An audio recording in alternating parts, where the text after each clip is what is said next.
নমস্কার বন্ধুরা, শিলাফ্রি কুকিং ক্লাসে সবাইকে অনেক অনেক স্বাগত। আজকে আমি বানাবো আলুর পরোটা, যেটি খুব সহজে দেখাবো আমি। না ময়দা মাখা ঝামেলা, না পুর ভরা ঝামেলা, না বেলার ঝামেলা। খুব সহজে আমি এটা বানিয়ে দেখাবো। তার জন্য নিয়ে নিয়েছি এখানে আলুটাকে সেদ্ধ করে নিয়েছি। এরপরে আমি মাখবো।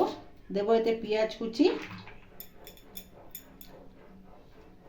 জিরে গুঁড়ো, ধনের গুঁড়ো, আমচুর মশলা, আমচুর পাউডার, চিলি ফ্লেক্স, আর দিলাম এখানে ধনে পাতা, এখানে দেবো নুন। ভালো করে মেখে নেবো এটা।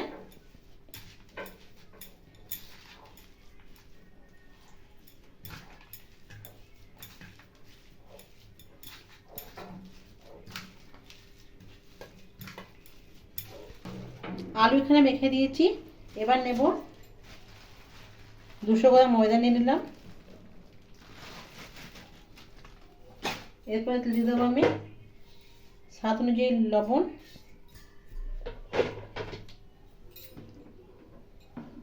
দেবো এখানে 2 চামচ তেল। ভালো করে এটা মাখিয়ে নেব।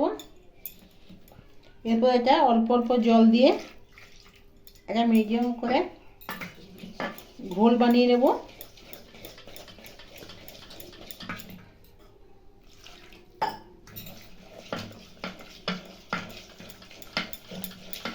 এই ঘোলটা যতটাই ভালো বানাবো ততটাই পরোটাটা নরম হবে। তাই জন্য একটু ভালো করে এটাকে ফেটিয়ে নিতে হবে।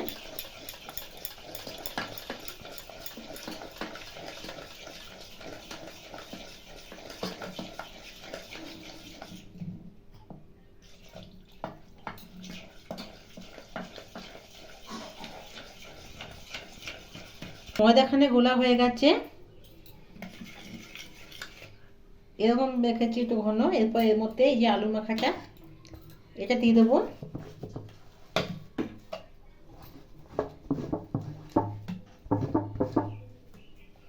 আবার ভালো করে গুলে নেব।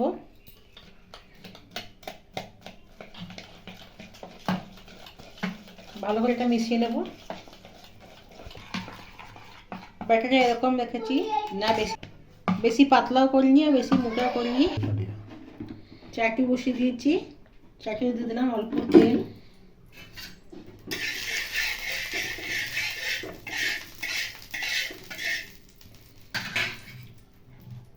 এবার দিয়ে দেবো এতে এই গোলাটা দিয়ে দেবো।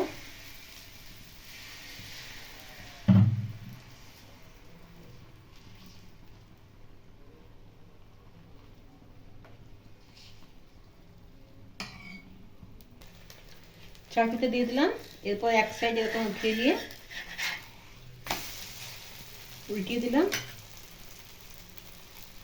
এটা মাখার ঝামেলা নেই, বেলার পুর ভরা এসব ঝামেলা নেই। 2 মিনিটের মধ্যে আলুরও স্বাদ নিতে পারবেন, আর ভালো খেতেও খুব ভালো লাগে।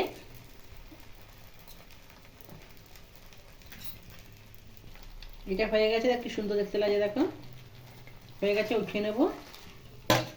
খুব সুন্দর নরম হয়েছে।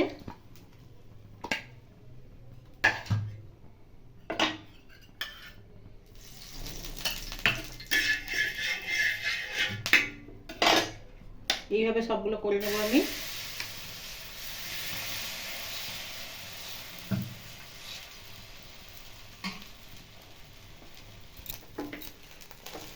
সবগুলো পরোটা আমার এখানে হয়ে গেল। কতটা নরম হয়েছে দেখো, আর খেতেও খুব সুন্দর লাগবে। কারণ এতে সব রকম মশলা আছে, আলু আছে, আর 2 মিনিটের মধ্যে এই আলু পরোটাটা হয়ে যায়। যাদের মাখা বেলা বা পুর ভরা অসুবিধা, এরকম করে একবার ঘরে ট্রাই করতে পারো। তো রেসিপিটা কেমন হয়েছে কমেন্ট আর লাইক মাধ্যমে জানাবে। ভালো লাগলে শেয়ার করবে। আর নিত্য নতুন রেসিপি আপডেট পাওয়ার জন্য আমার চ্যানেলকে সাবস্ক্রাইব করে দেবে। ভালো থাকবে, সুস্থ থাকবে। কালকে আবার কোনো রেসিপির সঙ্গে দেখা হবো। ধন্যবাদ।